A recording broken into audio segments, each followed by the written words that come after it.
Hey guys, my name is Jack Wells, and today I'd like to take some time and talk to you about the awesome world of guitar.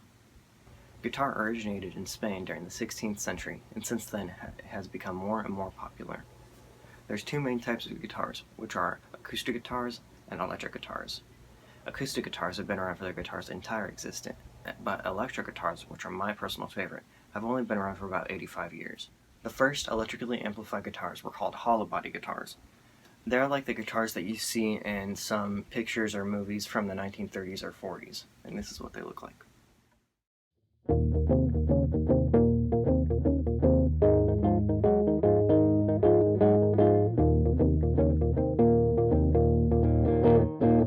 It was not until 1941 when inventor Les Paul made the first solid body guitar called the Les Paul.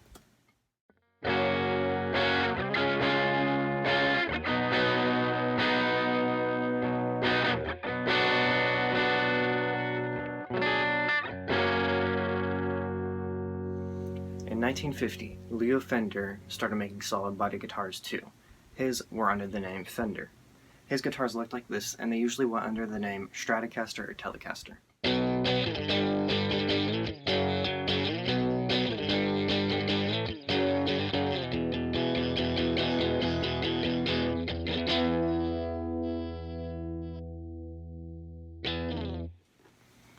My two favorite bands are Guns N' Roses and My Chemical Romance. Both of these bands have my two favorite guitarists, and their names are Slash and Ray Toro. These two guitarists are the guitarists that have most influenced my guitar playing style. There have been many guitarists over the years that have either invented or perfected guitar playing techniques. Eddie Van Halen, for example, is a guitarist who did not invent his signature technique, but he perfected it and it made him well known. His technique was called tapping. My favorite guitar model is the Les Paul guitar model, because it's the guitar that's most used by my two favorite guitar players, Slash and Ray Toro. There is a seemingly infinite number of guitar playing techniques out there, and the most prominent technique would be in the rock or metal genres, just because those are the most well known when it comes to guitar playing. The style that I play the most would probably be defined as rock or alternative rock. Now, I'm going to teach you some basic guitar techniques so that you know what me and other guitar players do for hours on end. If you ask any guitar player what the most important guitar chords are, these are the three that they will most likely say: G, C, and D. These guitar chords are important because they're building blocks when it comes to learning guitar, because these guitar chords can be interchanged with each other or maybe some other chords to fit any song ever written. To make this whole video more interesting, later on in the video I'll be writing a song with those root chords and soloing over it to make this more interesting, and it's also a good way to give you an idea of what I do and how these three chords can be mixed around and played in different variations to make a cool song. The main variation to most chords is called a minor chord. For example, this is a normal D chord. Then this is a D minor. It's a subtle change, but they give a very different tone. If you're just playing a D chord, that sounds much more happy. And then if you play a minor chord, that sounds a lot more sad or somber, which is perfect for songs with a sad or somber tone.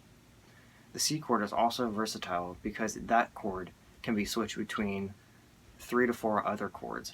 So, for example, this is a normal C chord. You can also take that shape and go to an F chord. Then you can also take that shape from there and go to an A minor. Then sometimes, depending on the key of the song, you can go to an E chord. Now that we've covered the basics of guitar, I can now go over the most fun part of guitar playing, which is called guitar soloing.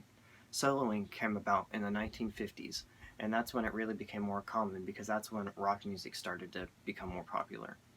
Soloing is the best part about guitar playing because it gives the guitar player a unique voice when he's playing in a music group, because it's such a different tone, and it finally gives the guitar player a chance to use his voice without the limitation of language or words. There are two main types of guitar solos: written and improvised. There's pros and cons to both because they both offer different things when it comes to music. The pro to writing a solo is that before you go on stage, you know what you're going to be playing, and that takes a lot of stress off of you. The con is that often you overthink it and then you mess up anyways. The pro to an improvised solo is that you don't have to practice it really, and you can play a much more sincere, in the moment kind of solo. The con is that you have to have at least some experience, or else you're going to play out of key and it's going to sound bad. What I'm about to show you is an example of a partially written, partially improvised solo. Thank you guys for joining with me.